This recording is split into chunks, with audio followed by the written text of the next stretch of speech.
Oh, was that loony enough of a laugh? Oh, guess what? It is a whack-a-doodle Wednesday, and this is Grammy's Rocket Chair coming to you from reallibertymedia.com, Channel 3. Also, excuse me, on the RLM Spreaker channel and the RLM TuneIn radio station and the RLM Internet radio station. And most especially from my rocket chair out here in the middle of Grammyville. So hey, hi, how you doing? Yeah, I saw something just a little bit ago, so I shared it over here on the RLM chat, which is where you need to be if you want to give me static, by the way, either here or over in, let's see, Crush and Run. Yeah, in the corner pocket. Oh my goodness. Let's see. Oh, okay. Someone just shared breaking news pipeline leak in North Iowa. Ah, shocker. Shocker. Pipelines do that, usually at the joints. Oh my goodness. Yeah, I did not get that turned down, did I, in my mixer? Just a second. Yeah, we'll turn that little bad boy down too, so you don't have those dings quite so loud. Because I'm the only ding-a-ling you really need to be listening to, right? Right. Oh, except for maybe Chuck Berry. Okay, you can listen to Chuck Berry as well. So, over here in the corner pocket, I see JJ's 999 JJ's is over here. And I'm not sure who else is over here besides Lochnar giving me crap. That's okay, hon. You just do that. I can deal with crap from bots. I can. And on Fakeybook, I saw the lovely Mary B was over here. I also see Gary L is over here. Hi, Holly. I see you too, sweetheart. See, there's a lovely little meme that I just had to share. I will not be watching. I've heard enough. Excuse me, I've heard enough from Hollywood this year. Let them pat themselves on the back. I will not be watching the Academy Awards this February. No, I won't. Number one, I don't have cable or satellite, or I have Netflix, is what I have. And I have Amazon Prime.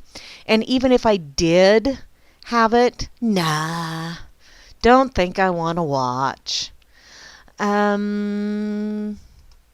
Oh, and I also see Valerie is over here on Fakeybook. Hey there, Valerie. How you doing? Thank you ever so much for retweeting that or sharing that, hon. I truly do appreciate it. And thank you as well, Mr. Gary L.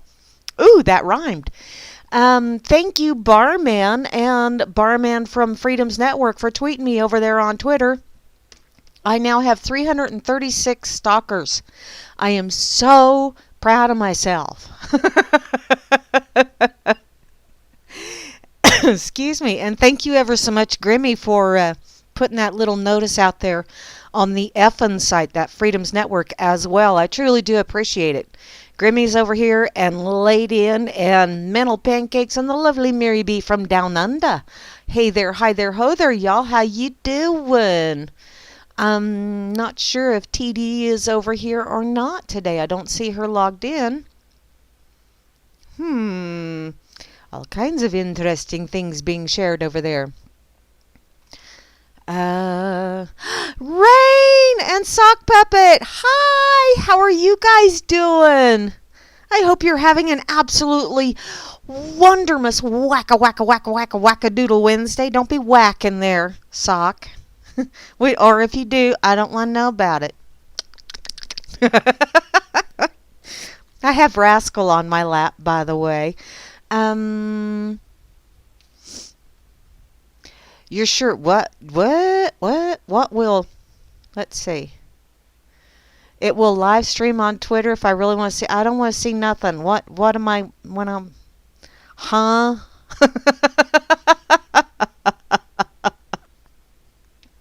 Let's see. The United States of America gets back control of its borders. Really? Okay. Whatever. It's alive. Yeah, I saw that thing about George Herbert Walker Bush. over on Fakeybook, and I thought, yeah, I haven't seen that yet on anything else besides that one. But I thought I'd share it over here on the RLM chat anyway, just because those people over there, they know what the hell they're looking at. I think. I don't know. Oh, you're doing Trumpius, Miss Rain? How awesome is that? Booyah! Oh, Motley Alaskan just fell out. Hun, did you fall off the edge of the earth? So I hear that's where Alaska is. It's right there close to the edge. Hugs, be safe. Okay, over here in the RLM, right up top is my missionary man. Hey there, Asma. How you doing? I hope you're doing absolutely awesome today. I know I am. I made it through the day. Prepping for, what? Oh, some Hollywood award shit. Oh, no. Nah. No, thank you, Grim. No, thank you.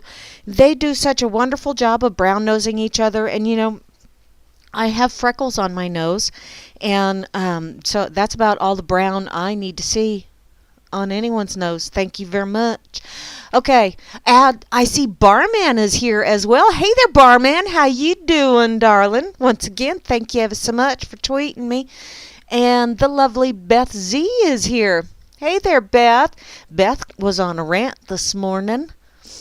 I caught part of it. I was impressed. It was just right up there. If she'd have had a few giggles in there, it would have been Grammy worthy. Actually, she rants better than I do because she don't giggle. She just flat ass tells you. I also see Cowboy Tech. I hope you're hearing pleasant voices, darling. Mine's a little on the froggy side today, answering entirely too many phones. And then Mr. Gary L. had to share a couple of videos when I had a little bit of spare time today over there on Fakebook, and had to make me sob right there at work. I really did. That one, I sat there and just sobbed. It was very special. Does the old heart good to see that stuff, though. So, and the guys have learned that if they see me start dabbing at my eyes, to just leave me the hell alone, because I'm going to sit there and quietly sob for a while. Of course, they also leave me alone if I sit there and just start giggling, because I wear earbuds. I know y'all know that, but hey. Jukesy Loops joined in. Hey, Jukesy. I'll probably say hey to you again when I get down the list to you. Okay, let's see. Grimmy. Hi, Grimmy. He's the most awesomest. That's all there is to it. You know what, Gary L? Now you're going to make me think. I remember that she was fired up. Something about Trumpelstiltskin, and Flasheroony Head was goading her. And, you know, I'm not real crazy about Trumpelstiltskin, but I gotta say, some of the things he's doing are most definitely putting some knots in some people's knickers. And so I sit back and giggle.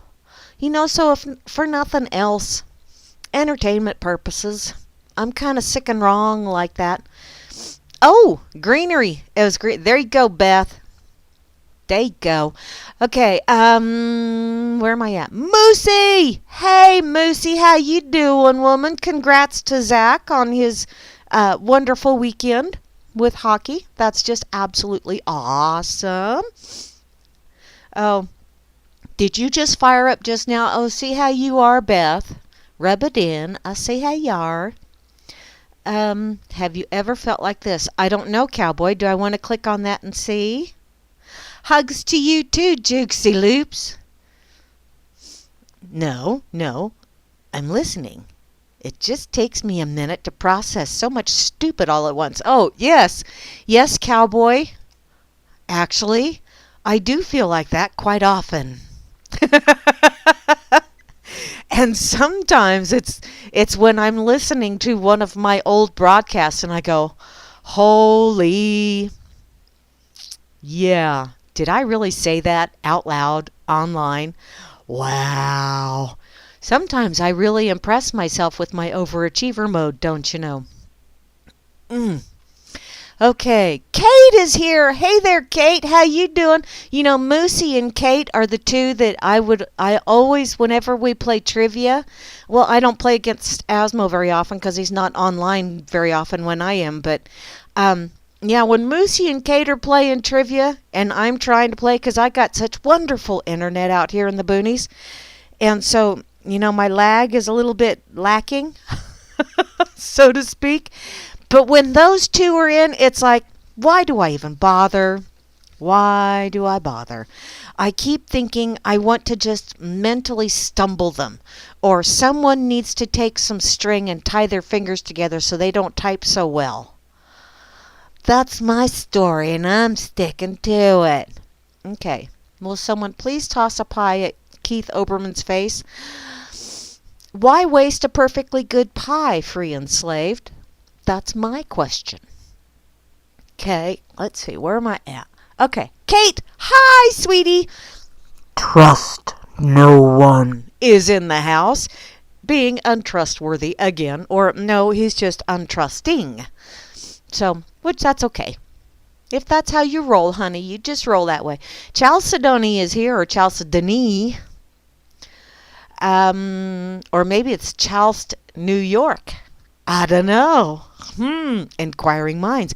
Free enslaved. Hi there, darling. How is Fang doing?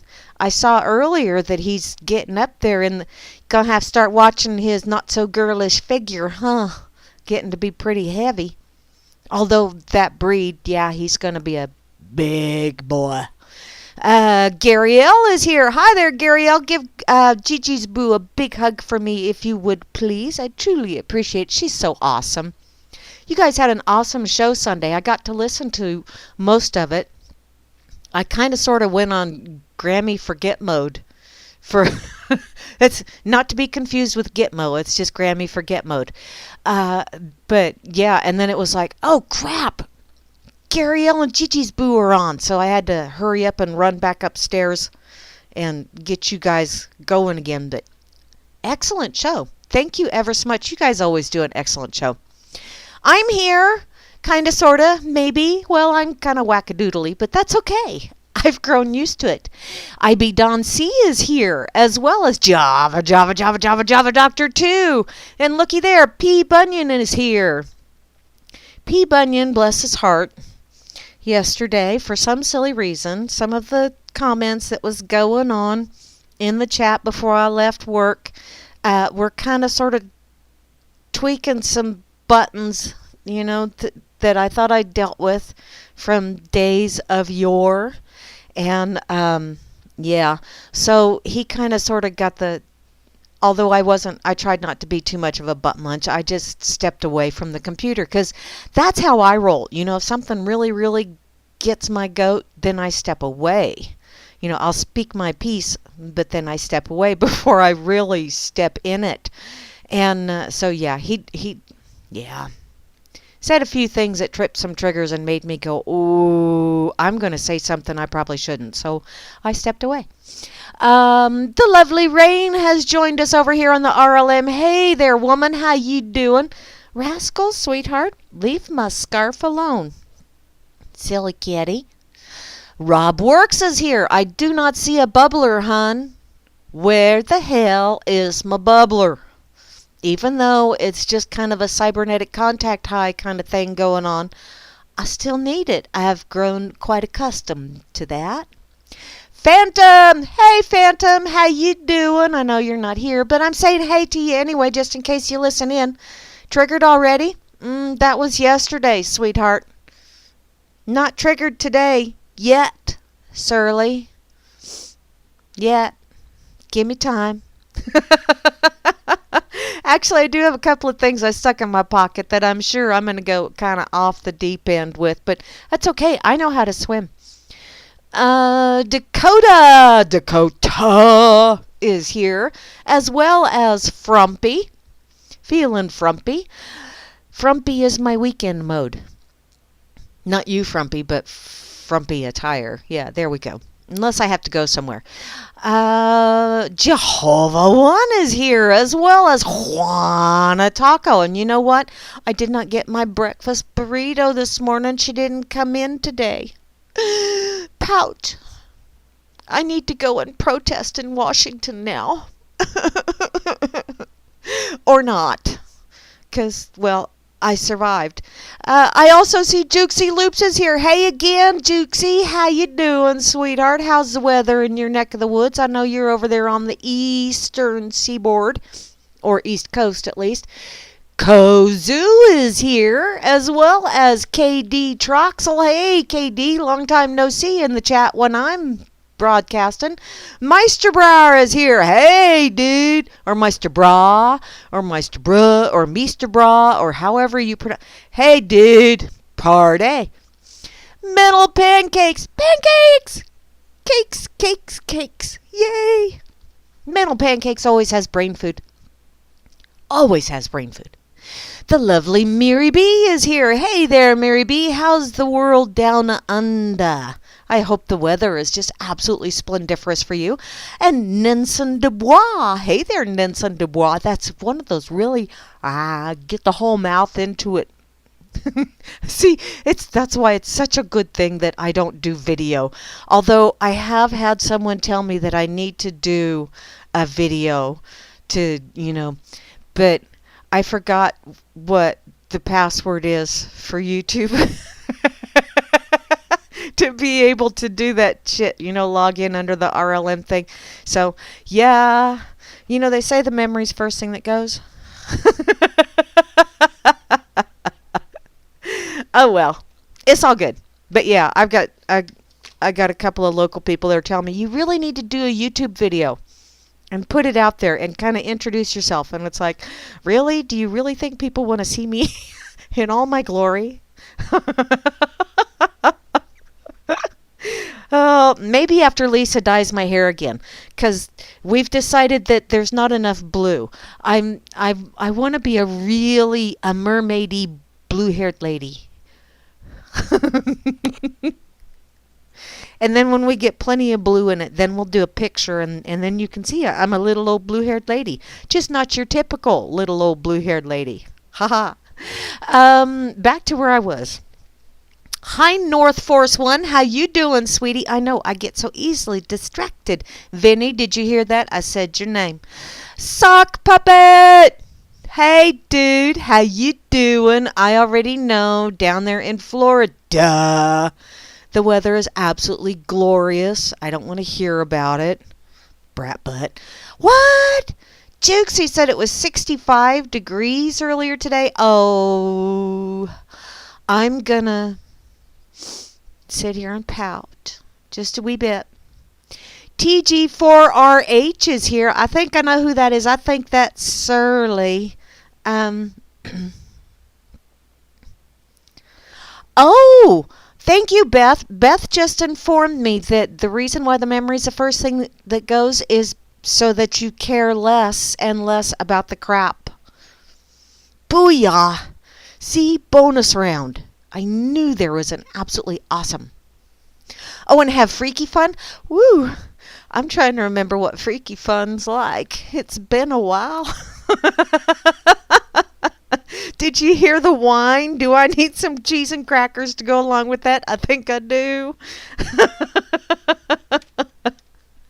Oh, well. Hi, Surly. I see you. You don't fool me none, hun. I don't see Hansel. Where's Hansel? It's no fun if I can't give Hansel shit.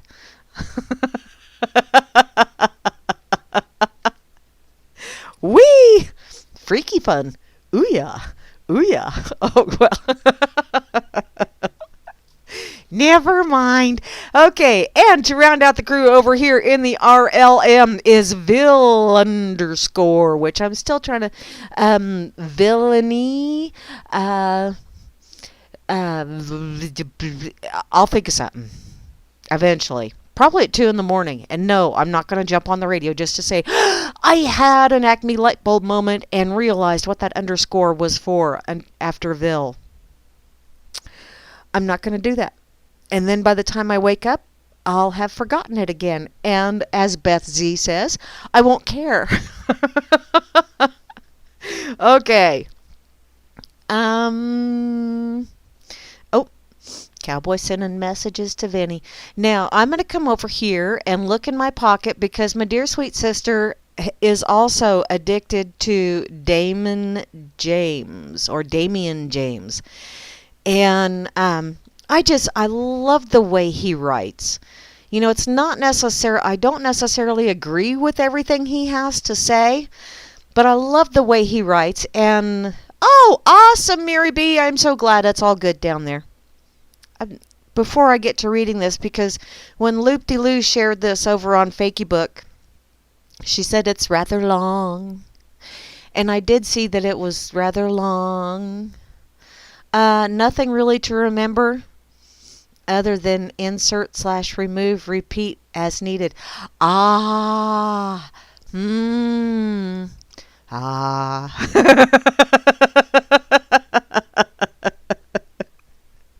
Okay, I remember now. Still been a while. Oh well. Moving along.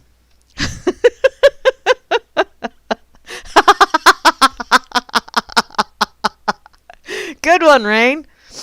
Woohoo. Oh, well. Okay, I had to have a drink real quick before I get started with Mr. Damian James on the official DamianJamesWordPress.com. Don't you know? I'm going to view the original because this way I don't have to worry about possibly having a little faux pas later on when I'm trying to share it. So, Mr. Damian James, this is a warning to liberals regarding Trumpelstiltskin. Once again, I gotta put it out there. I really, really, really detest the way they have hijacked the word liberal. It no longer means anything even remotely close to what it used to.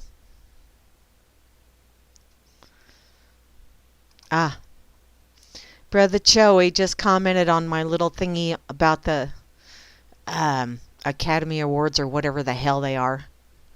The Oscars, that's what it is.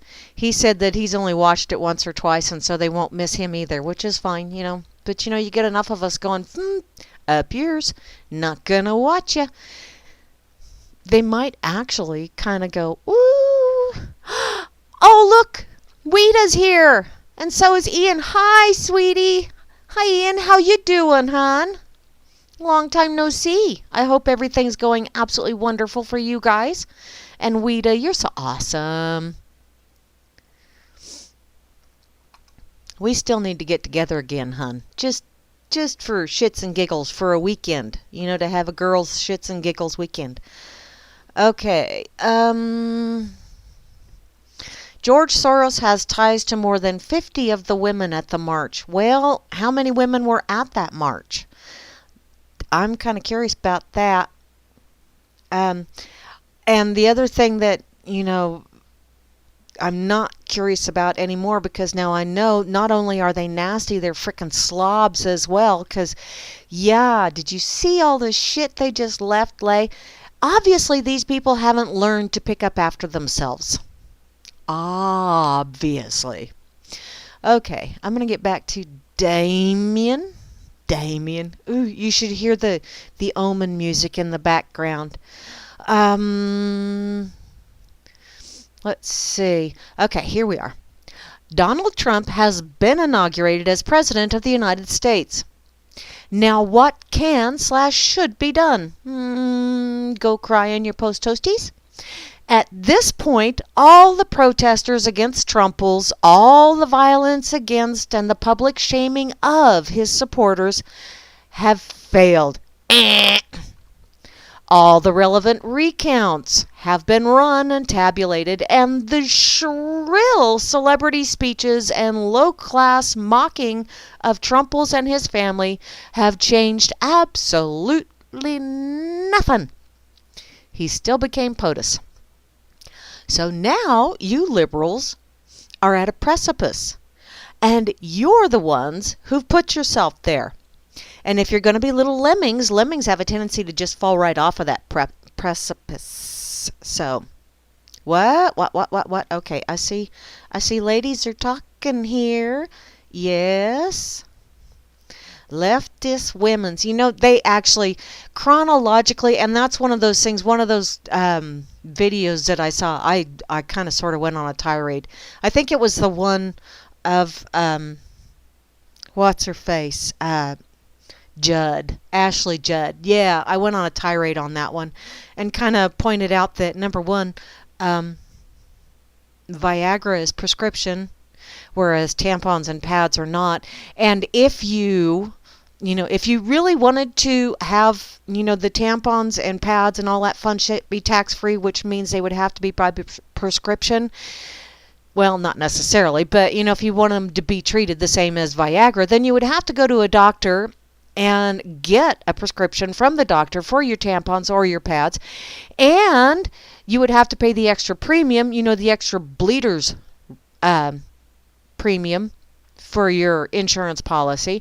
And don't you know, every time you go to a pharmacy, it's going to cost you more than just going to the local Walmart or Walgreens and just picking them up off the shelf.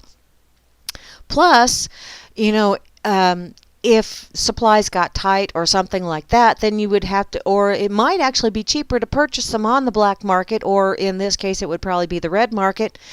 But, you would have to go to alleys and hit up your local pad pusher, and you'd have to deal with whatever he had. And if he didn't have any, then, wow, we would definitely know that you were on the rag because, well, if you didn't have any of that lovely stuff that you need to have, then possibly,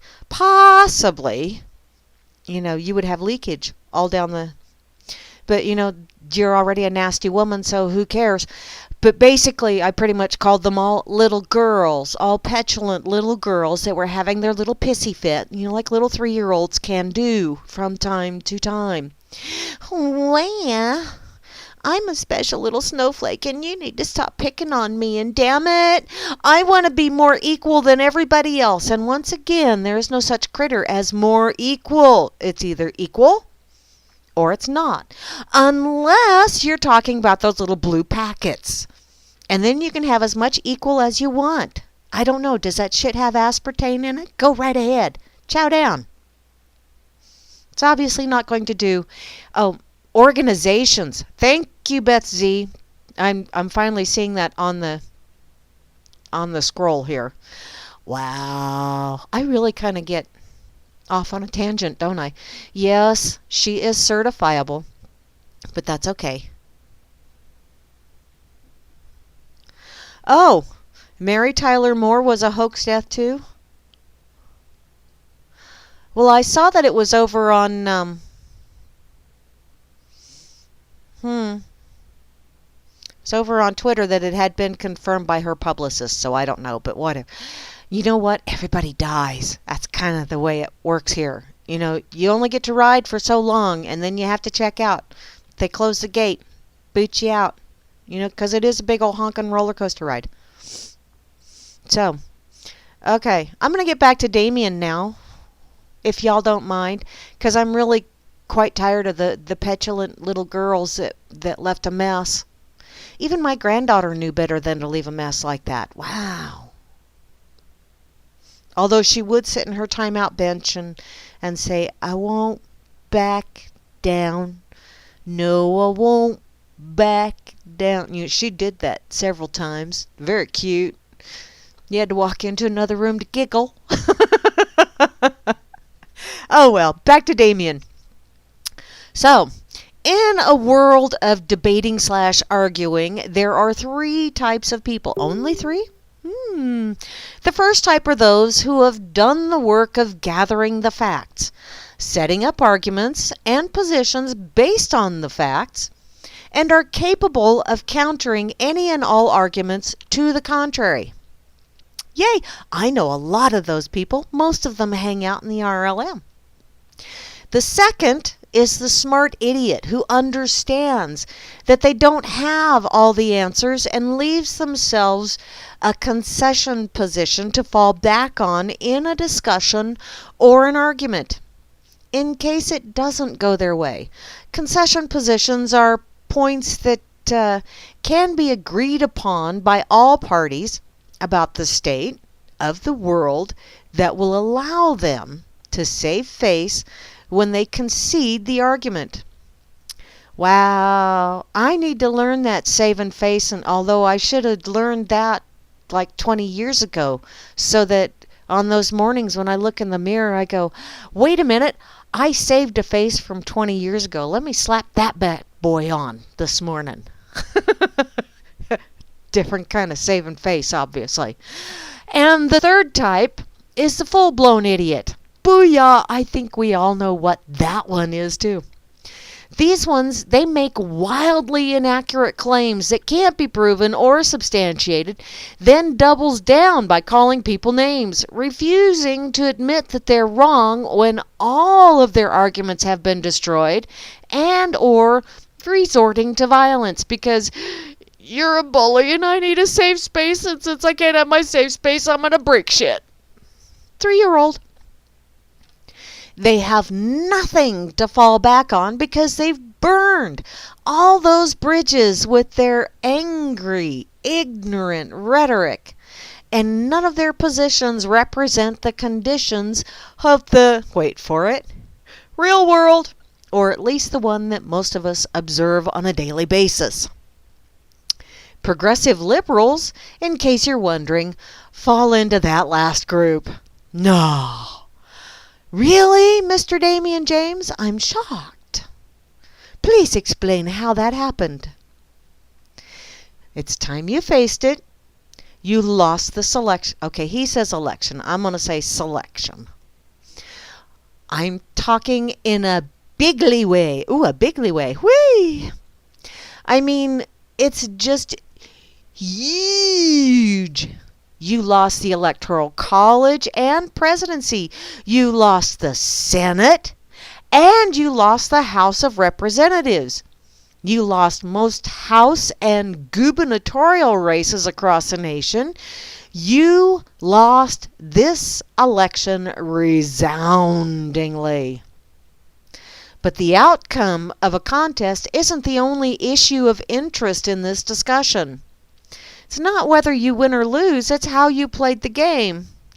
And it might seem like empty grandfatherly words when you hear it in a conversation, but it most assuredly applies to this situation.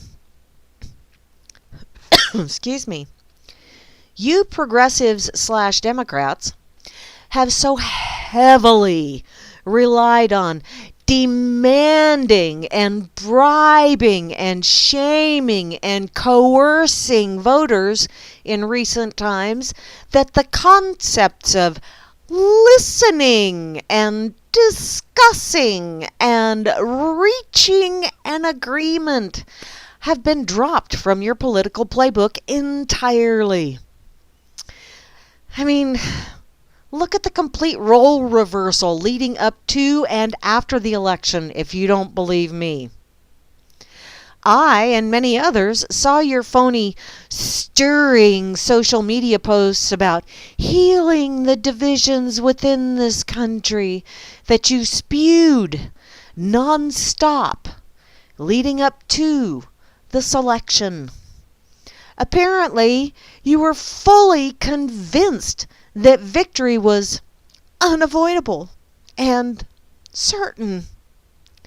The unthinkable occurred when Trumples won, and those calls for healing fell off the radar entirely, didn't they? You could have practiced what you preached and said, you know what? We lost. The rest of this country doesn't agree with our vision of where this country should be going. So we need to listen to them and find some common ground to heal these divisions that we helped make. That's what the smart idiot would have done to save face. But this was never going to be your course of action. Oh, no. You're a bunch of egotistical twits with a staggering lack of humility or self-awareness, after all.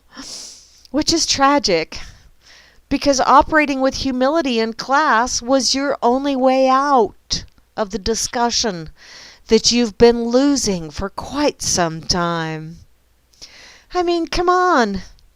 When your argumentative ace in the hole is calling an opponent A, a racist, B, a sexist, C, a Nazi, 4, transphobic, E, homophobic, F, a member of the chauvinistic patriarchy, 7, a gaslighting bigot, or H, all of the above, you aren't really discussing anything anymore. You're doubling down and just throwing a tantrum to try to get your way. That's not how mature adults handle differences of opinion or argue their position. But nobody ever accused you of being a mature adult, did they? Oh, wait, I just threw that little bit in. That's why the progressive movement has been losing steam lately. You've resorted to hate-shaming anyone who disagrees with you, instead of trying to find common ground or delivering overwhelmingly convincing arguments to sway others to your side. Yes, I know you're about to educate me on the necessity of fighting the man and how protesting is what makes this country great, and how it's necessary to have a voice. Blah, blah, blah, blah, blah, blah, blah. That's basically your go-to evasive tactic when people call you on your nonsense and you've got nowhere else to go. Quick! They are buying our nonsense. We need to explain how we're all about spreading propaganda. I mean, educating others before we're forced to admit we're dumbasses who can't support our position with anything resembling fact or sound reasoning. Everyone loves knowledge and education, right? Right. I've heard all of it before, and while I could take the time out to completely level those arguments, I've decided to instead deliver unto you a public service announcement to the effect of, if you continue on this path, you and your cause will be kaboom, destroyed. See, you guys and gals and however many other genders you want to make pretend exist have been saying for some time that this country is waking up from a long slumber. And you are surprisingly correct. Unfortunately, it's not the sleeping giant of love and harmony that you think has been woken up. At least not your version in your warped dictionary of love and harmony and tolerance, I might add. This is a different breed of monster that you created when you never bothered matching your actions to your words, that will sweep you and your pathetic fascist efforts and safe spaces from the face of this planet forever. Or at least for the next 30 years or so, before people become soft-minded, self-righteous, and self-entitled again. It all started with the bullshit stigma you've been trying to plaster on anything and anyone who might agree with the Trumples in any way, shape, or form. You're backing yourself into a corner on this subject. You're removing any potential concession positions and escapes. And I don't really think you're ignorant dirt suckers understand what the consequences of your actions are going to be. So let me spell it out for you. Once you start stigmatizing Trumples and shouting down anyone who might agree or be willing to work with him on issues affecting this nation, here's what you can expect to happen. Individuals of a liberal leaning will refuse to work with him regardless of what he proposes as far as policies are concerned. You'll be afraid of facing recriminations from you for being a sellout to the cause.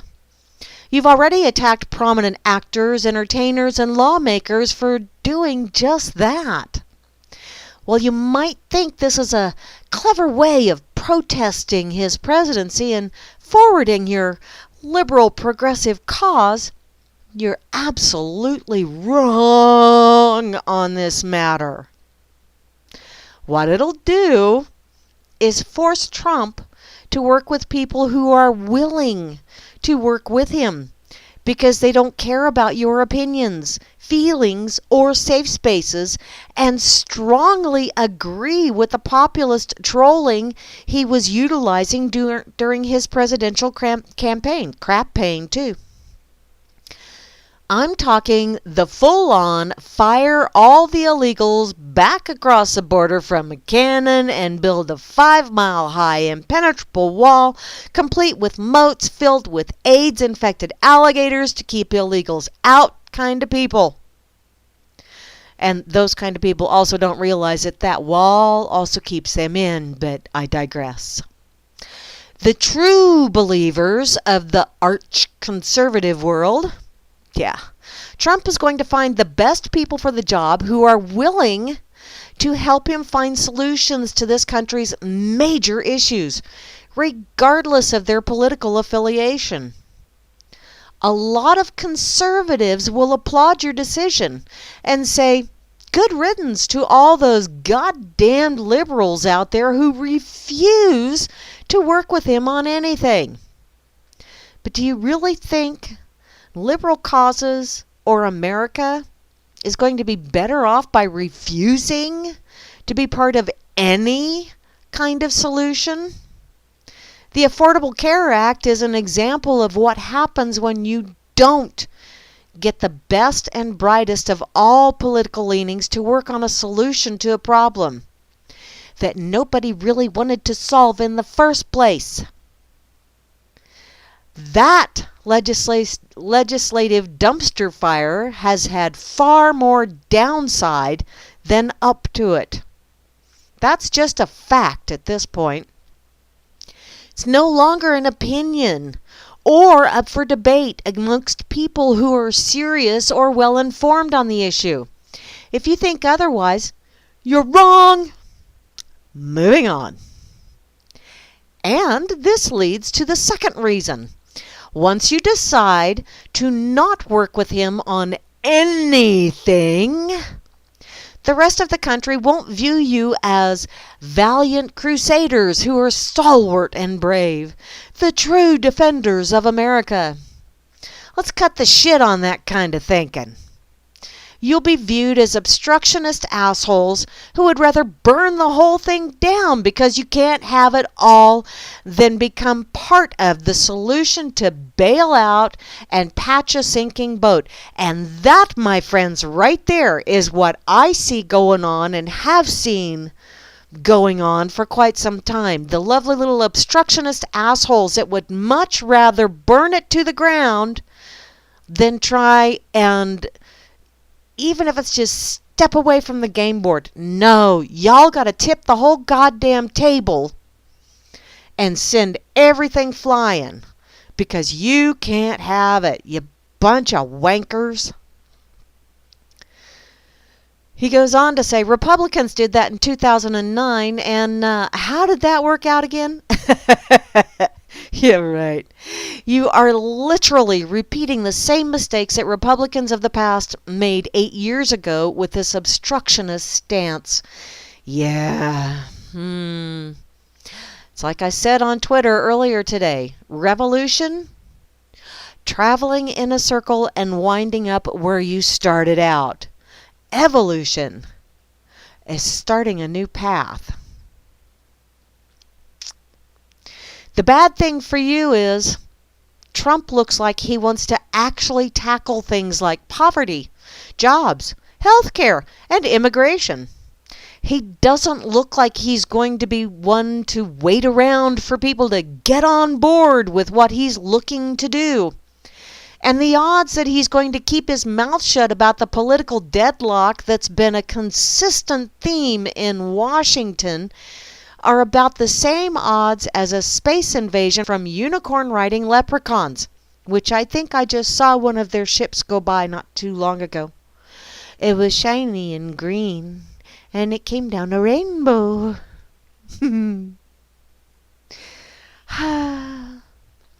He is going to call you and your spineless representatives out on their political brinksmanship, posturing, and backstabbery on social media, which, yeah, he don't give a shit. He really don't. He calls your ass out. And I find it extremely amusing. I saw some whiny wanker poo shit going on earlier because AP was all butt hurt because he hasn't called, or the press secretary hasn't called on them first. And it's like, oh yeah.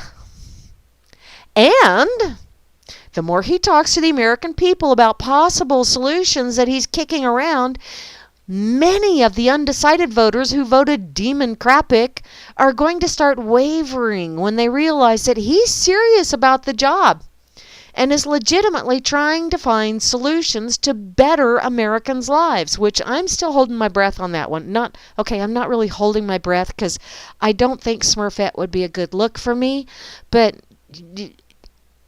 jury's still out on that one.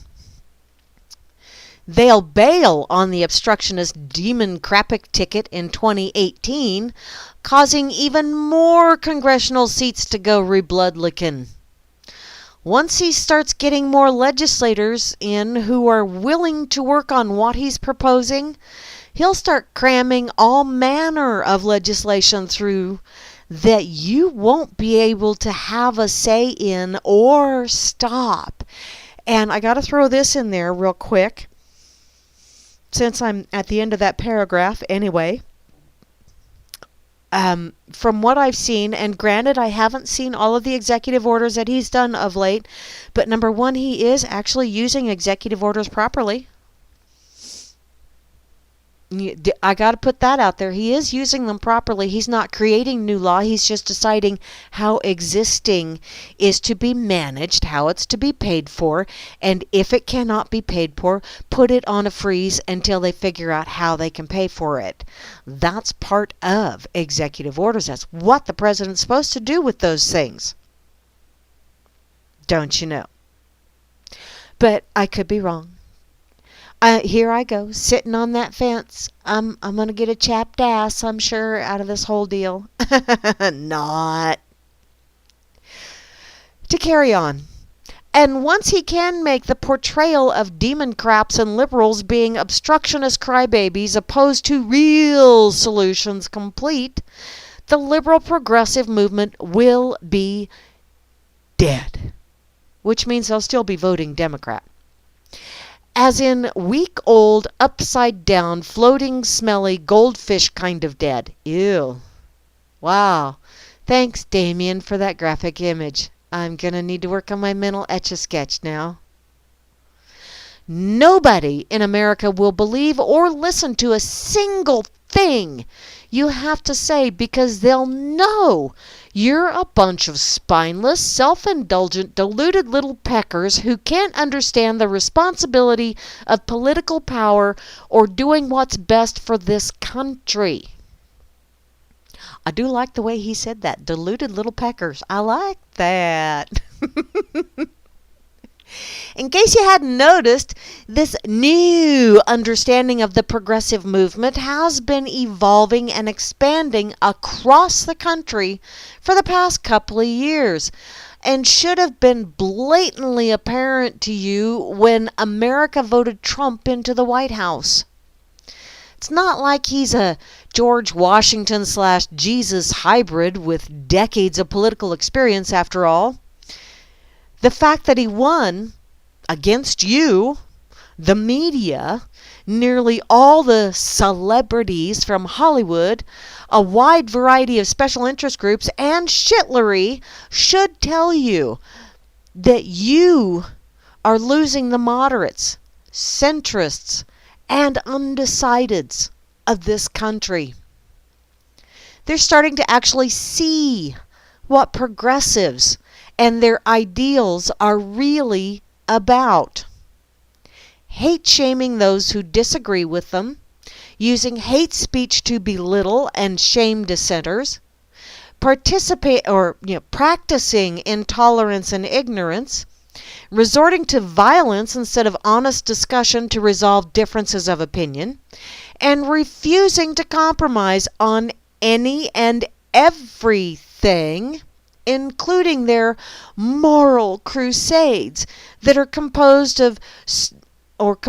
and supported by fairy dust and donkey toots. By the way, those moral crusades, all of you nasty girls out there that are bitching about having to pay sales tax on your tampons and your pads, or, wearing those little lovely, ever so unattractive pussy collars. I thought it looked like an oxen yoke myself, but, if you want to call it a pussy collar or a hat or whatever, wow. In any case, all of you special little snowflakes that are feeling so damaged, how about you try living somewhere where, let's see, you look at a male and you are a single female and you get acid thrown on your face. Then come back and cry to me about being abused. Because I really think y'all have it entirely too easy.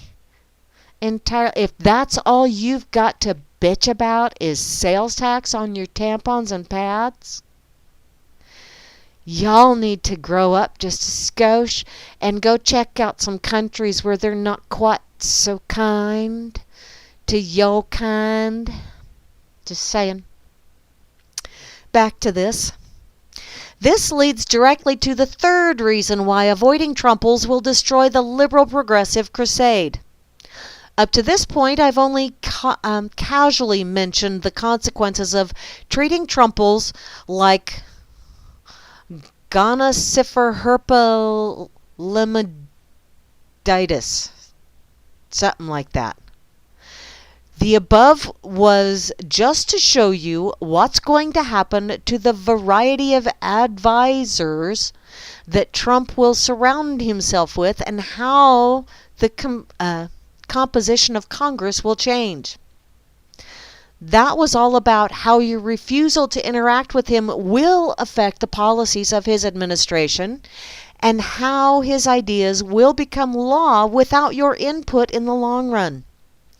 The third reason alludes to the effect your little temper tantrums will have on his supporters and the general public.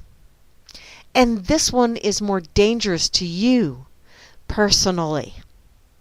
His supporters are looking to him to save the day / country, which I've never thought of Trumples as Mighty Mouse, although no, not even the cartoon character. But if they see that you aren't bothering to give him the benefit of the doubt and hear him out on what he proposes, they'll start to take matters into their own hands. So let's break down why this will happen. When you have ignorant little shitbags who go out of their way to torment and torture a white handicapped boy to get him to denounce Trump and white privilege on a Facebook live feed, and you refuse to denounce or call this behavior for what it is, you start pushing on the gate. When you start shutting down traffic and destroying / looting businesses to protest Trump's election in your liberal strongholds, despite the fact that you're preaching to the same choir who voted against Trump's, you idiots, and start infringing on people's ability to conduct their own business and go about their day, you keep pushing on the gate. When you start beating the hell out of Trump supporters simply because they happen to agree with his economic positions, his views on immigration, or simply because they agree that Washington, D.C. is a festering pus pocket of the worst ilk of humanity that needs to be drained, you start pushing harder on the gate. You aren't convincing anyone to join your cause with these tactics. Sooner or later, people will have enough of your shit. And judging from all of the news stories from legitimate news sources and eyewitness accounts over the past 2 years, the consistent theme hasn't been violence being initially perpetrated by Trump supporters, but by anti-Trump supporters. It hasn't been Trump supporters who hijacked Bernie Sanders or Trump rallies. It hasn't been Trump supporters who attack undecided voters because of their skin color and perceived political affiliation. It hasn't been Trump supporters out there destroying other people's property during their protests. It's been you. And the more you keep trying to shut down, berate, and attack people, the more you keep pushing open the gate to the true nastiness of the human condition that's lurking behind Trump supporters and the general public. You've displayed your nasty side. That's been on full display from the very beginning. What you haven't seen is theirs. Trump supporters and the regular public have tried to play nice with you and obeyed the laws. You have not. They've tried to use nonviolence and conversation as a means of discussing the issues that are affecting them. You have not. You've turned a deaf ear to them and consistently responded with truly mindless violence, destruction, and hatred. The time is coming where, if you refuse to work with Trump or his supporters and the general public and continue to resort to violence to try to get your way, their violent side will come bursting out to meet yours. They've got too much at stake to back down now, and they'll figure out that there's no point to choosing the higher road when it leads to is their continued victimization at your hands. Bad news is they own 97% of this country's legally purchased firearms, and sizable portion have military or hunting experience. So do the math and figure it out. Your little tantrums regarding Trump aren't going to be tolerated much longer. You'll start facing the same or worse shit that you've been gratuitously shoving down conservatives' throats for the past 10 years or so. This is the moment that determines your fate. Are you going to continue being ignorant, immature asshats who will continue backing yourself into a corner or over a cliff? Or will you take the only escape route that's available by growing up and working with those who are intent on fixing the messes of this country? It's really up to you. And I don't really care how it turns out. Personally, I voted for massive meteor strike and Yellowstone super eruption for POTUS. Booyah! See, Grammy, this is why I absolutely love Damian James. Although he did not vote for my Etch-a-Sketch, which I'll have to have a chat with him, but okay, to go on with this. So I've got 0 bones in this game. So much easier to start over than to patch a thoroughly broken system is my thought on the matter, which, ding, ding, ding, I agree.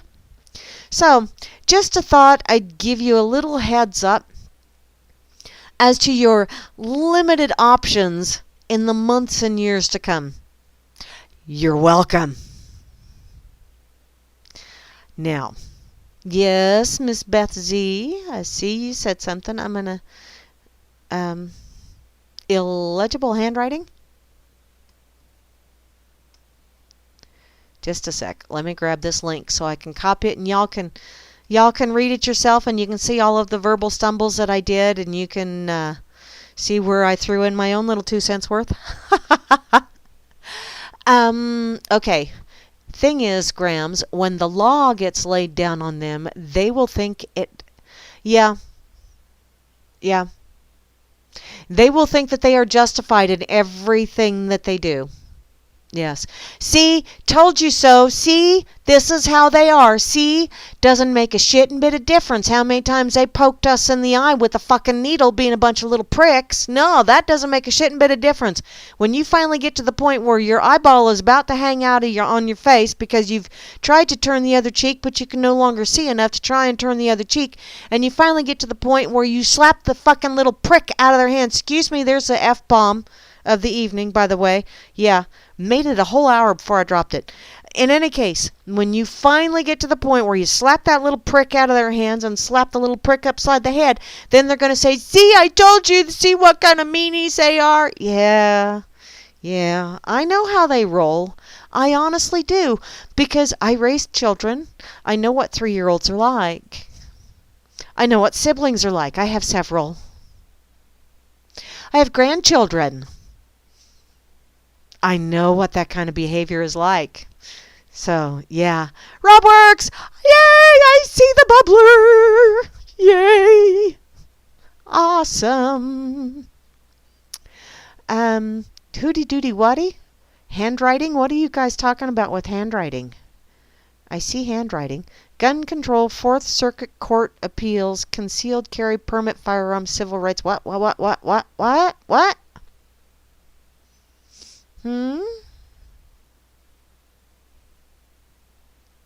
Fudd is here. Hi, Fudd. How you doing, bro? Are you still here? Let me scroll down and make sure you're still here. Yeah, you are. Yay! Okay.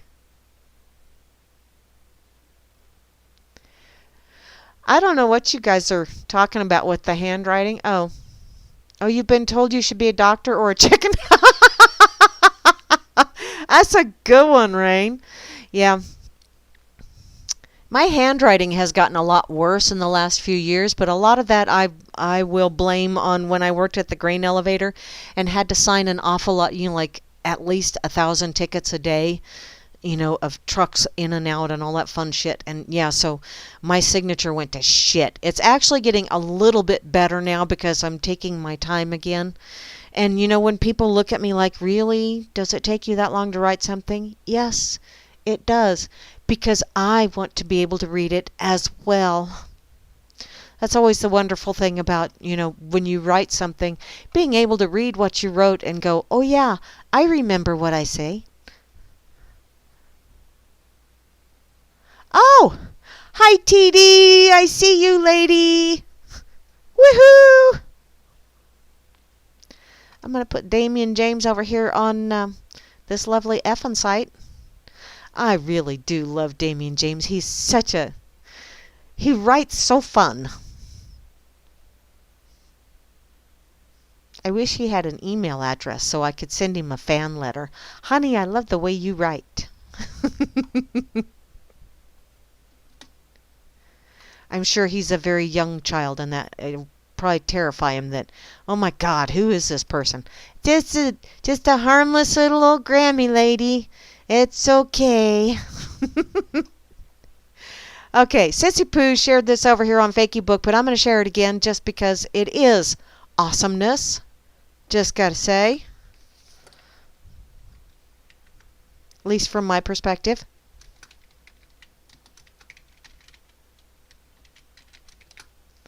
And it's funny. So, because he has a very witty way of writing. And it's fun to read. So, okay, let me see here. What's going on over here? Hi, brother-in-law or ex-brother-in-law Brian, although you're still my brother-in-law. I still like you. I'll put that out. How's that sound? Okay, I'm going to go back to my pocket too. Oh, let me look over here in the corner pocket real quick just to see. Damn it! I see you got that duck, sock puppet. I want to have duck races. Of course, I got to have a place for him to be able to race first, but oh well. Let's see. Really, for writing tiny? Oh man, I know someone that writes so tiny I need to put my cheaters on to be able to read it. She really, and it's very legible, very neat. But it's like, oh wow. I saw that about the protesters too, guys. How many were getting arrested, and how I saw how quite a few of them were getting charged with felony writing and looting or whatever the hell, criminal damage. So, could be interesting. Could be quite interesting. Okay. Okay. Now that I've caught up with the chat, I'm going to go back to my pocket because I do have a couple other things in here. Actually, one of the things that I have in here is, yeah. Is this the one I wanted to go to, or is it this one? This one. I wanted to go to Weasel. Okay, this was on Weasel Zippers, where Spicer calls on a conservative outlet first and pisses off reporters yet again. But, and, yes? What's that, Beth, darling?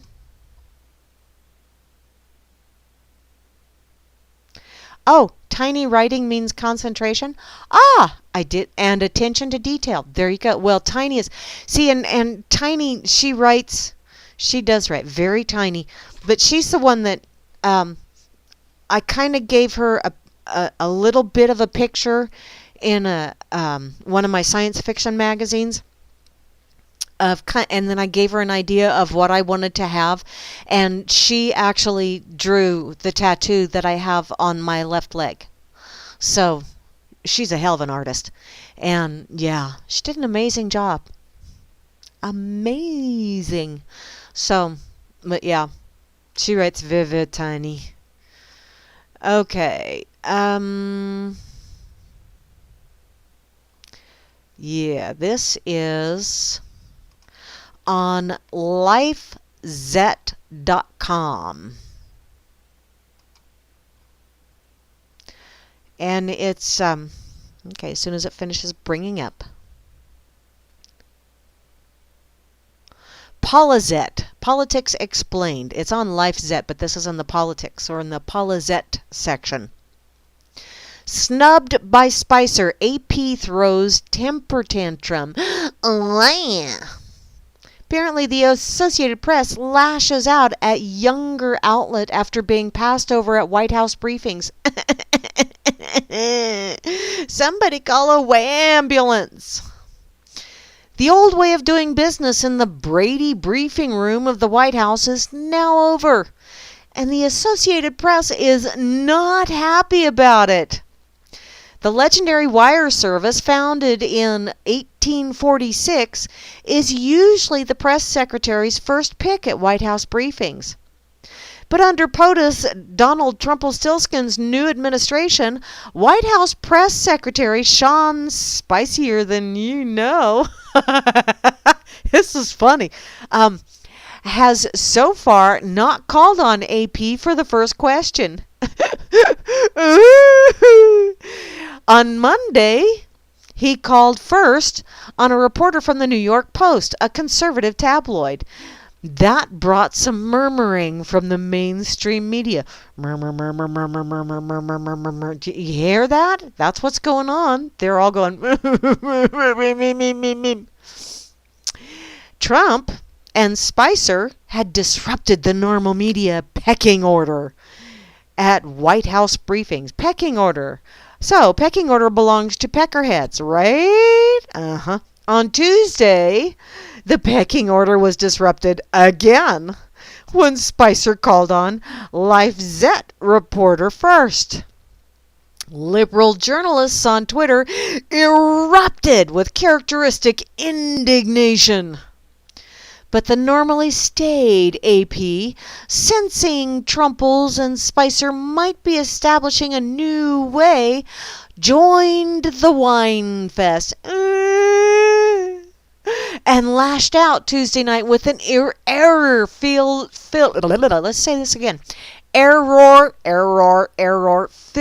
report on this relatively minor Beltway process story. Without contacting LifeZette's editors or the reporter himself, the AP filed a story on Tuesday night that made clear the press agency doesn't like the new kid on the block.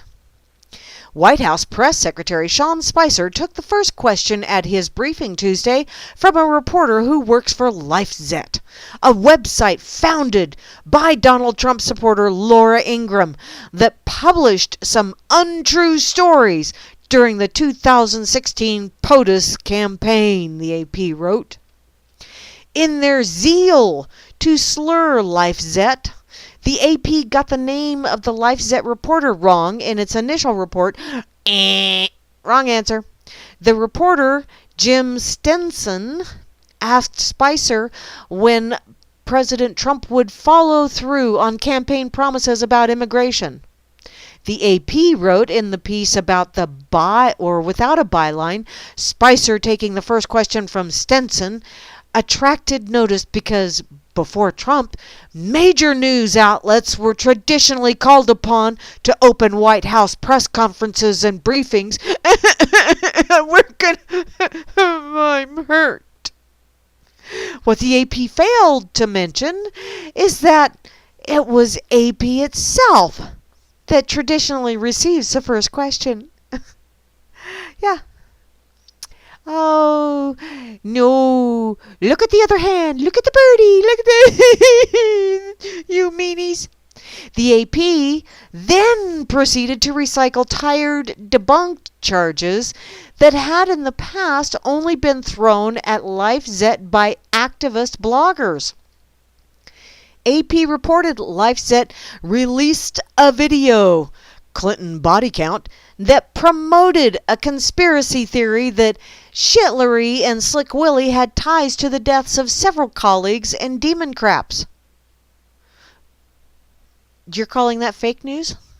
Obviously, AP, honey, your place at being number one to ask a question, yeah, it was undeserved because, yeah, there's all kinds of ties. No, they're not licorice knots either. The video was made in jest and merely noted that the theories exist. The Associated Press had not been known to question the editorial standards of left-leaning digital outlets like BuzzFeed, which commonly makes viral videos that are not presented as news. The video page on BuzzFeed Wednesday featured a vulgar video titled, "My Most Awkward Penis Story." Awkward penis, so is it bent? Slightly askew? With less vulgarity, LifeZette's video team has produced a number of humorous, satirical videos, including What if you hired Hillary in the new media? That is not dissimilar to newspapers printing comics such as Doonesbury or Peanuts. However, one thing new and old media strive to do is be as fair as possible. Normally, that involves contacting the subject of one's story. LifeZette reporters try to contact as many people connected to stories as possible and are open to talk to anyone. But the Associated Press did not contact LifeZette editors for its story. When contacted Wednesday morning by LifeZette's political editor, AP East Coast Entertainment and Lifestyles editor Shelley Akoka replied that they would correct the misspelling. But beyond that, AP would not clarify why LifeZette was not contacted for their story. Because we decided not to. Wanny, wanny, woo, woo. What you can do? So instead, Akoka told LifeZette's political editor the AP would stand by its story. I hope it tastes wonderful when you get to eat that crow. There is reason AP should not stand by its story. LifeZette has not published false or fake news. In media of all kinds, sometimes errors are made. AP should know that well. On Wednesday, the same day it lashed out at LifeZette, AP's correction list contained a bevy of false information or errors it had to correct. Some of the errors were quite serious. In a story January 23rd about sensitive subjects for Asian countries, the Associated Press reported erroneously that communications giant Huawei, that one, has been kept out of the U.S. market. It does sell products in the U.S., the AP wrote. That's a fairly big business reporting error, but AP seems to have a bigger problem with criminal justice reporting. In a January 19th story about police officers shooting and killing a teenager in Salinas, California, the Associated Press reported erroneously the number of officers placed on leave following the shooting. AP wrote 2 officers were put on leave, not 7. For people on the right, Trump's disruption of the protective and largely liberal mainstream media within the White House itself is long overdue. It was a change that was not likely to have been made by the establishment GOP candidates such as candidates of 2016 such as former Florida Governor George Bush or Senator Marco Rubio. It shows Trumples is not behaving like a country club Republican, cozying up to the powerful mainstream outlets that have grown increasingly hostile to the GOP agenda, which I'm increasingly hostile to their agenda as well, but I'm not part of the corporate lame-ass propaganda system. I'm still striving for fake news category. It's fantastic! The White House is expanding press access to a wider net of media outlets, said Andrea Cohen, a columnist for the Boston Herald, a longtime right-of-center outlet. It's no secret that mainstream media is filled with biased, left-wing political activists. In the Trump administration, mainstream media is about to see its long-standing media monopoly broken up, and they're petrified. The winner? The American people. Laura Easton, co-director of media relations for the AP, was given the opportunity to comment on many of the points made in this story. Easton simply replied, "We stand by our reporting." You just go ahead and you stand there, that's okay. If it comforts you to think that way, darling, you just go right ahead, okay? You precious little snowflake, you. Okay, what am I missing over here? I see y'all are... Angus was and still is your hero. Angus? Angus? Are you talking AC/DC, Angus? I like AC/DC. Okay. Oh, mental fell out. See you later, sweetheart.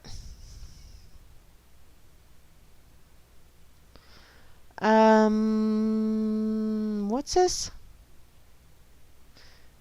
The a-hole hates you? Barman doesn't hate anybody, honey. It's just that you're not very high up on the pecking order list, maybe. Because I know every time when Beth or when Kate and Moose Girl aren't playing trivia, but Grimmy's in there, if it's, especially if my answer shows in my little feed before Grimmy's, Barman always gives it to Grimmy. I think Barman knows which side his cybernetic bread is buttered on, is what I think. I don't think he hates you. Barman's splendiferous. Okay, what's that? Okay. Cheetos baths. Cheetos baths for everyone. I like the crispy Cheetos myself. I don't like the poofy ones. I much rather have the crunchy ones. What's that?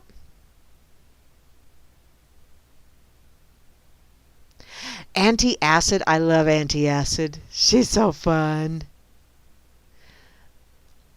Okay. Make a song, Ozzy. What's that? Oh.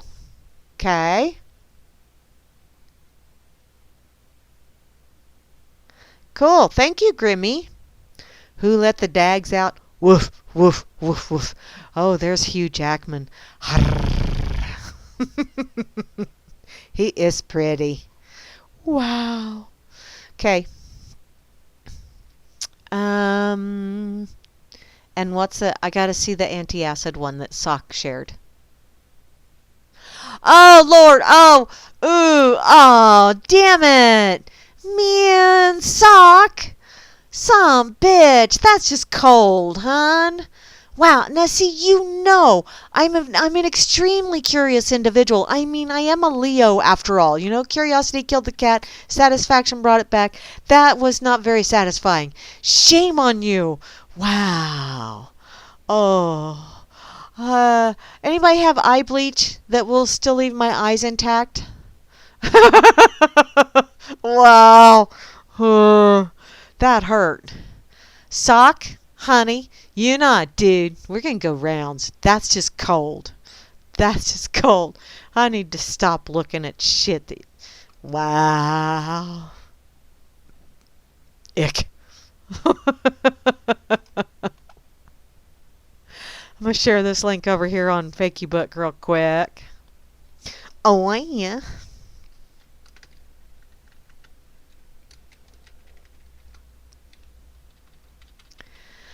Okay. And it's got to go over here on this effing site as well, because, well, yeah. Hi again, TD. I see you, lovely lady. TD is just like this totally amazing TD covered in awesome sauce kind of amazing person. She really is cool. And Estrella. Hi, Estrella. How you doing, woman? I don't know that Estrella's listening in because I don't think Estrella cares for curse words. And I do have a tendency to drop those from time to time. I know that shocks you. I know it does. But hey, what the heck? Okay, come on. There we go.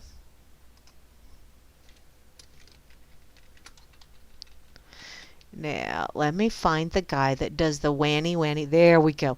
There we go. There's the wanny woo-woo little emoticon. Okay. Wow. It's almost been I only have a half hour left. Holy macanoli. How did it go that fast? Let me see. What do I have here? I have several other links. Okay, that one's a bogus. Do I want to go here? Okay, this one is from nautilus.us, and I think it's from the other day. Actually, it was originally posted October the 13th of 2016. To rescue democracy, go outside. Ah, yeah. When I see liberal writers' description of the Trumples or a conservative writer's views of Shitlery, I'm embarrassed for them both. I wouldn't let a 5-year-old child make such impolite and obviously extreme statements. Really? Oh, wow. This person isn't going to like me very much. And yet today, extreme views are often applauded. They are the sign of an increase in polarization and political fragmentation that is happening across the United States. Well, apparently the Pew Research Center has documented this shift over the last 2 decades and shown that Democrats and Republicans have less and less in common with one another. Okay, that's those that are, let's see, not the ones that are already ensconced in D.C. Oh, bless your heart, Frumpy. Thank you ever so much. Guatemalan coffee. Dude, you know, I have some from Nicaragua when my daughter went down there for training for her job. They had some kind of international corporate kind of week-long training, and she brought me Nicaraguan coffee. Actually, I think it's coffee beans, so I keep them in my freezer so I can grind them when I'm feeling rather like I need to pamper myself or something. Okay, apparently the changes are visible on the social media sphere too. Woo, no, really? Their fragmentation can be measured by identifying the political alignment of users and postings by how much they draw from familiar left-wing and right-wing sources. Well, you know, you got to have a left wing and you got to have a right wing in order to have the bird fly. And I think is that eagle rights thing that Circles was talking about earlier today? How she just was having a hard time understanding why all of these women were protesting because they wanted eagle rights. I don't want eagle rights because I already have bird poop on my car, and I can't imagine how big a poop a eagle would leave on my car. I didn't. Stay away, eagles. We have hawks out here, but not eagles. Or at least I haven't seen any. Okay, back to this. Oh, excuse me. And then looking at how ideas and facts are shared across the ideological divide. You know, I share from both sides of the aisle because I laugh at them both a lot of times, or I get pissed at them both. It depends on my mood. Facebook researchers have found that most of their users are quite polarized. Because Polaroid went out of business, so we got to have something that's polar something. And don't have many Facebook friends with opposing political views. Politically aligned users of the site also share very little in the way of news or opinion with those of opposite persuasion. Okay, I'm already losing interest in this one. Can you tell? I just thought it had really cool artwork and that looked like fun. You know, to go outside, which means go outside of politics. If you want to be able to fix politics, get away from politics. Ooh, there you go. I'm going to put this over here. So if y'all want to read it, you can go right ahead and read it. Who is clueless? Me? I have a tendency to be that way. Wrinkly on the outside, but crunchy. Ooh, what's that? Oh, no. Are you talking about Trumple Cheeto Man again? Ew. Ew. I don't want to know. Eck. Okay. Okay. Rascal, would you stop chewing on my microphone, you goofball cat? Okay, your kids are outside in the dark just now testing their arrows that they made. Sweet! Wow.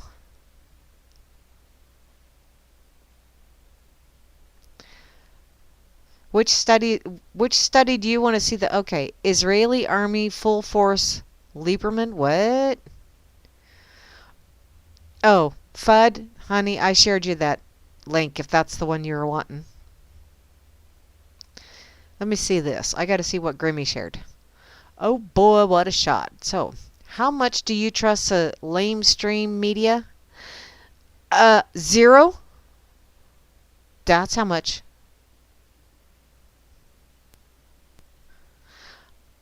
Oh, talk about what, Surly?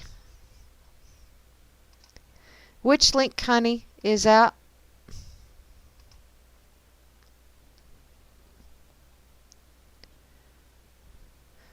Oh, that that lady. That lady that got escorted off the plane. Yeah, that is most definitely one of those times where you want to just say, "Sweetheart, seriously?"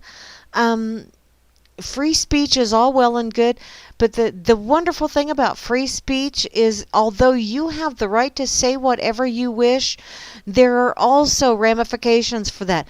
And people say, "Well, you don't have a right to yell fire in a movie theater." Well, if you wish to yell fire in a movie theater, that is your prerogative, but you will also suffer the ramifications of doing that. So, yeah, feel free to do something totally asinine, if you will. And also, don't whine, piss, moan, groan, bitch, because you got totally busted for being a total ass munch and yelling fire in a crowded movie theater. Dumbass. There's lots of people that do that kind of shit. And yes, I'm not really sure that I think that she should have been escorted off of the plane. But I almost think that maybe he should have been able to be moved up to first class. Just to say, "Oh, sure, we'll move him. Sir, come with me. We have a spare seat up in first class. We think you've earned it since you've already had to deal with douchebaggery and we haven't even taken off." But I do understand, because I also see that she probably wasn't going to shut the hell up. So, yeah. I don't think I saved that in my pocket, Surly. Okay, I do have one here, and I don't remember if from Tickled. Because remember, I was doing those really stupid jokes on the dork table Saturday. You can thank my mother for that. She gave me that book. Bless her heart. So over here on Tickled, excuse me, 20 jokes so terrible they're actually funny. Number 14 is gold. So you know what I'm going to do? I'm going to scroll right down to number 14 because, well, I can't wait. So, what do you call a fish with no eyes? Oh, Lord. FSH. That is bad. Okay, I'm going to go back to the top. So, the number 1, so terrible joke. 2 antennas meet on a roof, fell in love, and got married. The ceremony wasn't much, but the reception was excellent. Boom, boom, boom. Number 2, a jumper cable walks into a bar. The bartender says, "I'll serve you, but don't start any." "Oh, I'll serve you, but don't start anything." "Oh, I needed my butterfly net for that one." That was funny. Number 3, a woman has twins and gives them up for adoption. Excuse me. One of them goes to a family in Egypt and is named Amal. The other goes to a family in Spain and they name him Juan. Years later, Juan sends a picture of himself to his birth mother. Upon receiving the picture, she tells her husband that she wishes she also had a picture of Amal. The husband responds, "They're twins. You've seen Juan, you've seen Amal." Oh, that's so stupid. How funny. Okay, moving along. A dyslexic guy walks into a bra and was just totally. Okay, move along. Number 5. Wait a minute, where's number 4? Damn. Oh, no, the dyslexic guy was a number 3 that was a number 4. Ah, I get it. I see how you guys are messing with me. Number 5, a man walks into a bar with a slab of asphalt under each arm and says, "A beer, please, and one for the road." Bum. Wow, some of these are really bad. Number 6, 2 cannibals are eating a clown. One says to the other, "Does this taste funny to you?" I knew that was coming. Number 7, Doc, I can't stop singing "The Green, Green Grass of Home." That sounds like Tommy Jones syndrome. Is it common? Well, it's not unusual to be. Okay, moving along. Number 8, 2 cows are standing next to each other in a field. Daisy says to Dolly, "I was artificially inseminated this morning." "I don't believe you," says Dolly. "It's true. No bull," exclaims Daisy. Oh, good Lord. Oh, good Lord. Number 9, an invisible man marries an invisible woman. The kids were nothing to look at either. Okay, that fell like a rock. These are bad. You're welcome. So now you know. You know, when you tell a joke, at least you know they're not this bad. Deja vu, the feeling that you've heard this bull before. Oh, yeah. Oh, yeah. Number 11, I went to buy some camouflage trousers the other day, but I couldn't find any.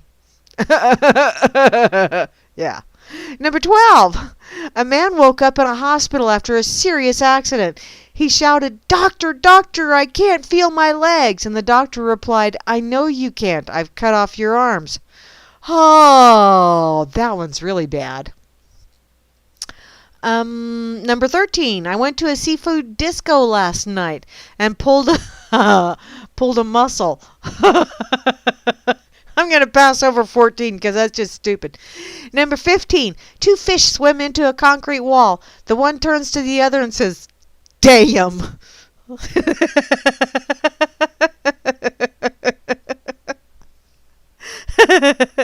I like that one. I got to remember that one. I could do that at work. Number 16, 2 Eskimos sitting in a sitting in a kayak were chilly. So they lit a fire in the craft. Unsurprisingly, it sank, proving once again that you can't have your kayak and heat it too. Jeez, oh, Pete. Number 17, a group of chess enthusiasts checked into a hotel and were standing in the lobby discussing their recent tournament victories. After about an hour, the manager came out of the office and asked them to disperse. "But why?" they asked as they moved off. "Because," he said, "I can't stand chestnuts boasting in an open foyer." Oh, my Lord. Oh, good God. That's bad. Okay. And yet I still continue reading, don't I? Number 18, 2 peanuts walked into a bar, and one was assaulted. Flash, are you listening to these? These are bad enough that any joke that you tell will sound amazing. Trust me. Number 19, Mahatma Gandhi, as you know, walked barefoot most of the time, which produced an impressive set of calluses on his feet.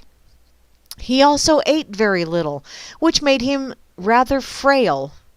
and with his odd diet, he suffered from bad breath. This made him, yeah, I've heard this one before, a supercalist fragile mystic hexed by halitosis. Booyah! That's the first time I've actually gotten that spit out without stumbling over it. And finally, I know, you're so glad. Number 20, and finally,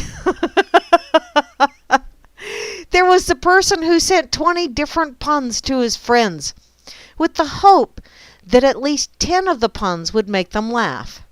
No pun intended. Ba-dum-bum-bum.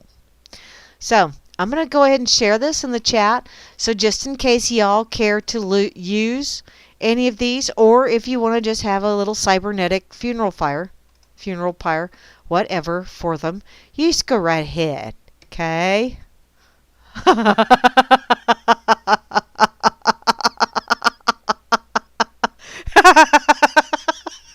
Yes, Fudd, and yet I read it. You're welcome. Okay. Let's see. I'm going to go check out the pig real quick because I want to see what happened this date in history. And I am getting close to the end, don't you know? It's the end. Okay. Oh, and Porcus and Hambo say they invoke fake news to distract rational adults. Just the facts, ma'am. Just the facts. All righty, Hambo. We'll get right after that. Word of the day over here, according to the pig, the gentleman from the pig, is gendered. It is a noun. It's an old school. You're male or female, and you can't change it.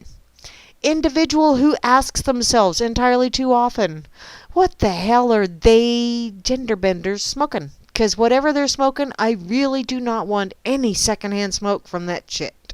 Just saying. Quotable quotes. America's abundance was not created by public sacrifices to the common good, but by the productive genius of free men who who pursued their own personal interests and the making of their own private fortunes. That's from Ayn Rand. Today's question over here on the pig is, why do those rampaging lefties sound like rabid raving moonbats? I don't know. Is that something like, why is a raven like a clock? Or like a desk? Why are they like that, Hambo? I'm waiting for the answer.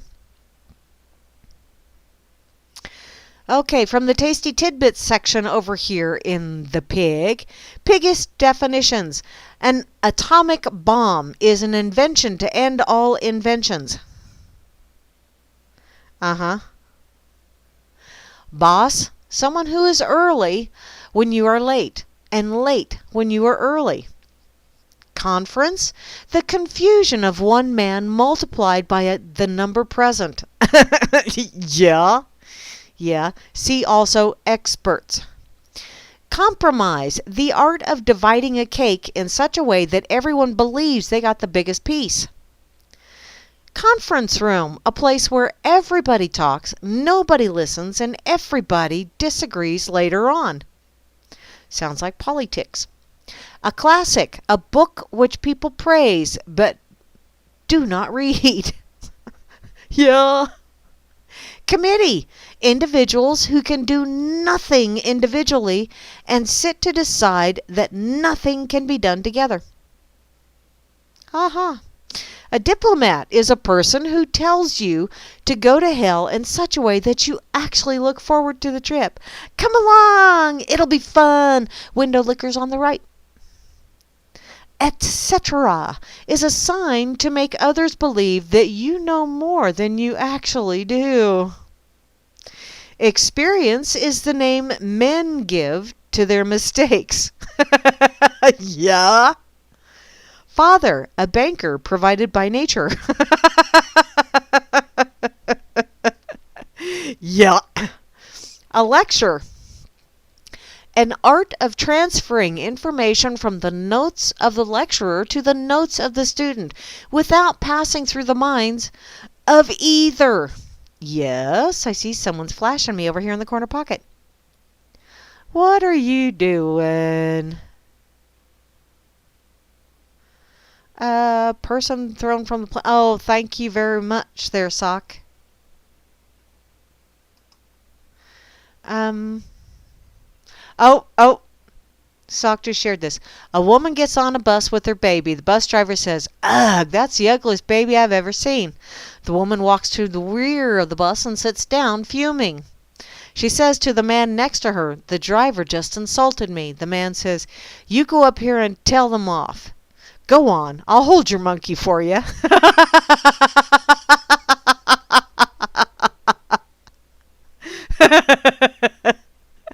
Thanks, Sock. I'll go back to the pig now. Wow. Okay. A miser is a person who lives poor so that he can die rich. Yeah, you can't take it with you, hon.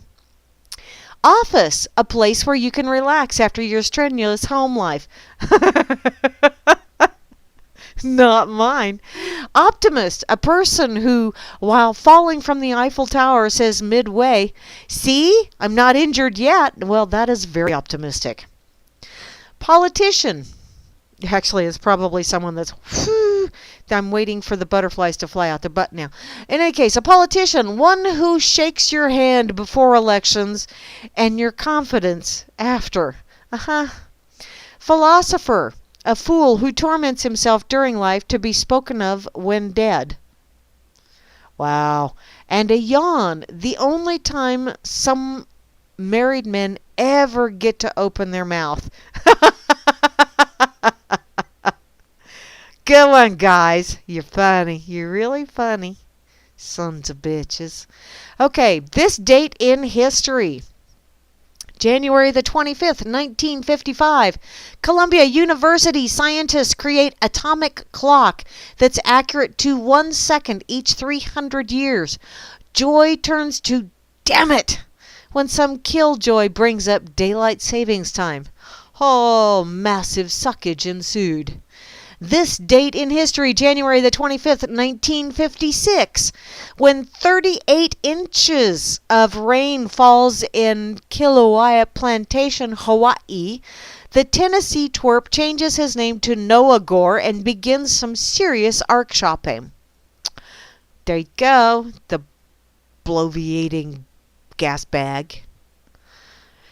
Okay, piggish humor. A woman had just returned to her home from an evening of church services when she was startled by an intruder. She caught the man in the act of robbing her home of its valuables and yelled, "Stop! Acts 23:38. Repent and be baptized in the name of Jesus Christ so that your sins will be forgiven." The burglar stopped in his tracks. The woman calmly called the police and explained what she had done. As the officer cuffed the man to take him in, he asked the burglar, "Why did you just stand there? All the little old lady yelled was a scripture to you." "Scripture?" replied the burglar. "She said she had an axe and 238s. I like that. Oh my goodness. There's all kinds of fun stuff over here. Excuse me, over here on the pig. So, yeah, come on over here. It's pigazette.com. Say hey to Hambo and Porcus. They are a couple of crazy dudes. Oh, what is this? I see something over here. Global warming. Seeing as how they had to take that off the White House website. And apparently there are an awful lot of people that have a little knot in their knickers over that, too. The spin is that global warming is so firmly established by science that many/most warmists want to make global warming denial a criminal offense. So, just the facts? Objective analysis of all climate data shows that warming stopped in 1998. Also, objective scientists cite the solar cycle, or cyclical changes in our sun's activity, as the primary force behind variations in our climate. These and other inconvenient truths are the reason the nanny state wants to muzzle deniers. When the truth hurts, outlaw it. Alrighty. Okay. Minimum wage. Oh, here's another good one. I have time for this. The spin is, morally, socially, and politically, they make every sense because it binds the community together to make sure parents can take care of their kids. That's Jerry Brown before signing a minimum wage increase. So here's just the facts. If you've ever listened to Larry Elder, Thomas Sowell, or Walter Williams dish up just the facts on minimum wage hikes, you know it's bad news for workers, business owners, and real entry-level workers. If you need proof, look at the impact of a hike in the minimum wage to $15 an hour in Seattle. Jobs axed, work hours reduced, price increases, small businesses closing, not the economic bonanza the wage hike asshats promised.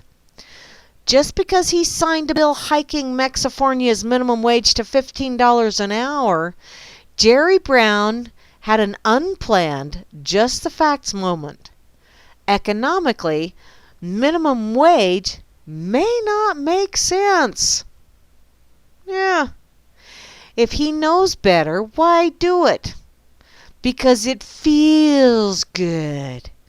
And it's someone else's money. And they're all ever so good at spending someone else's money, a.k.a. yours and mine. Don't you feel special? I know I don't. Okay. How much time do I have? Let's see here. Because they have quite... I'll just go ahead and share this link because they really do have quite a rant on the fake news stuff this week over here on the Pig. So you need to come check it out. It really is quite interesting.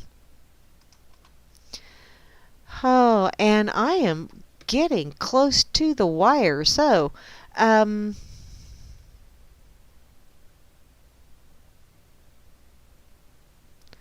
what?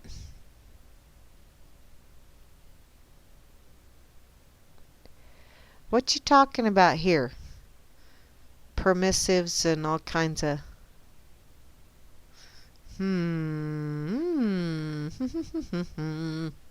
Okay. Welcome back, Frumpy. About damn time, young man. Damn it.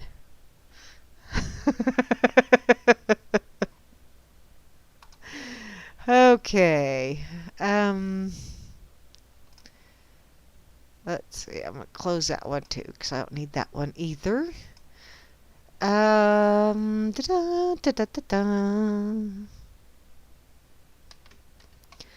Yes. You're welcome, P. Bunyan. I'm glad you enjoyed the jokes. They are quite silly. Let's see.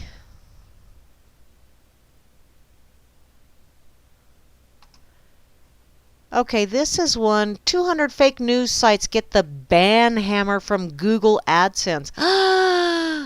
Well, I have time to do a few of them at least, and then I'll just go ahead and share it. This is from wearechange.org.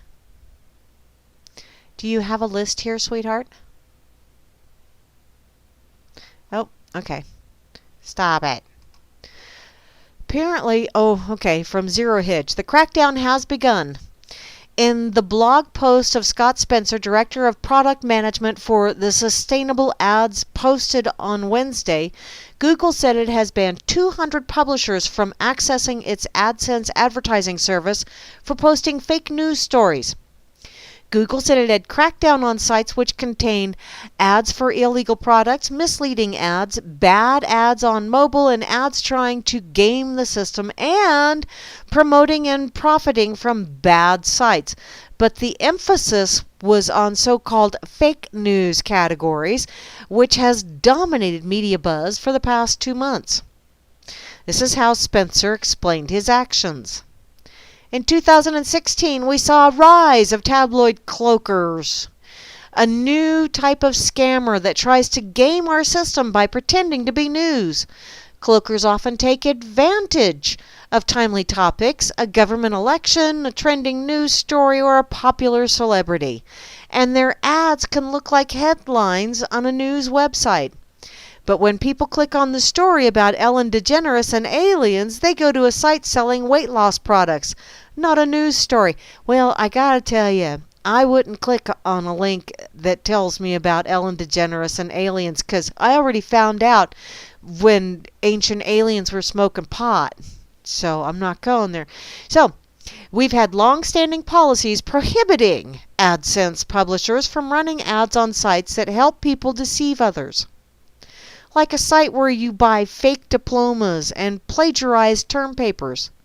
In November, we expanded these policies, introducing a new AdSense misrepresentative content policy.